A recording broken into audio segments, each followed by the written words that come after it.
Ng Poco Phone X7. So, nabili natin ito sa Lazada. So ang price nito nasa 13,624. So mag-unbox tayo. So ang ano pa lang courier flash. So 8 gig lang itong 8 gig lang itong ano natin napili kasi mas mura. So konti lang naman diferensya sa 12 gig kasi ano siya daw halos sa 1,000 lang siguro yung ano niya diferensya. Kung ano ko so 8 gig lang yung ano ko kasi kulang sa budget. So, unbox natin ito kung ano talagang minsan ano kasi para safe na rin kung in case may problema ma-return na natin ng maayos, kailangan may video. So meron siyang price no nakalagay 8 gig 2.5G 8 gig yung ano niya yung ROM niya na sa 256 gig. So malaki naman yan. Hindi ang phone kasi na ito hindi kasi siya ano mo hindi siya expandable, hindi mo siya malalagyan ng SD card. So kung may SD card ka tapon mo na talaga. So wala na, nandito siguro sa loob yung warranty. So ito na yung Poco Phone X. Ibang pagka ano nito para maganda. Ayan, Poco X7. Yung Pro kasi hindi siya ano, hindi sa curve. Ito kasing X7 ay curve siya.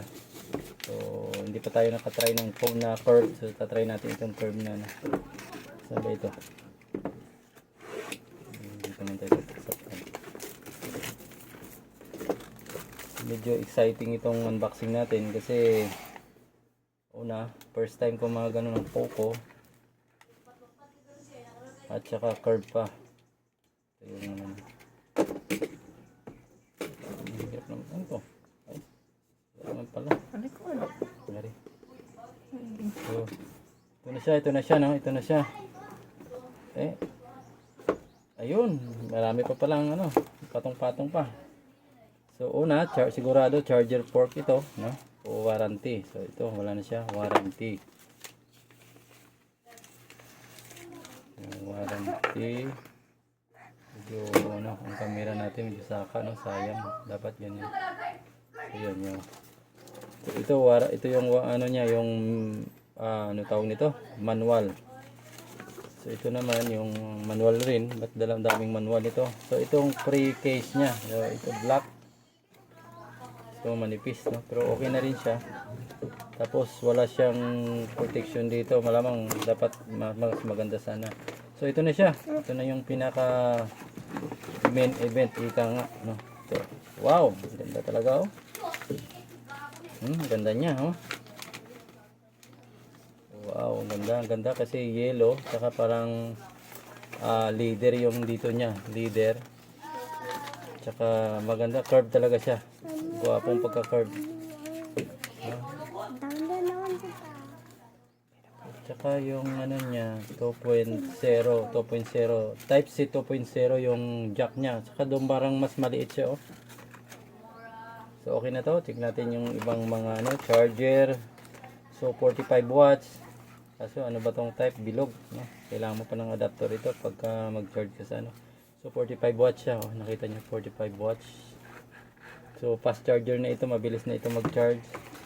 So andyan yung cable niya. Ito rin.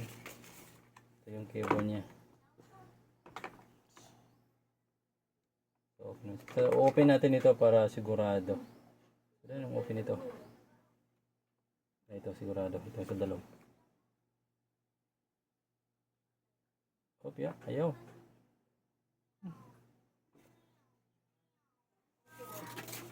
Ito yun. Ayan. Lumalabas yung Poco. Pocol. No? Ang Poco kasi Xiaomi rin ang gumawa eh. Xiaomi din ang gumawa nitong Poco. So ilagay natin ito sa ano, sa case niya habang magbo-boot up. So ayan no. So ano, okay bang Maganda siya, mas maganda. Oh, Hyper OS. Pero ano lang to? Hyper OS version 1 nata ito. So next natin, English. English, tapos ano? Then ano yan? Next. English. Default text na lang siya. English. Tapos, ako naman to, ba't ayan mag-next? Ito pala. Music. Philippines, automatic. Taga Philippines, automatic naman sa region. Synchronize. Ito pag ano, baby? Tapos i-agree natin itong ano niya, policy. Tapos next ulit. So, ano to? Using another device. Skip muna. Wala pang SIM. So, naghahanap siya ng SIM. Next muna natin dyan. Skip natin yan. Network. Pwede tayo mag-add. So, tayo mag-add ng ano. Okay na siya.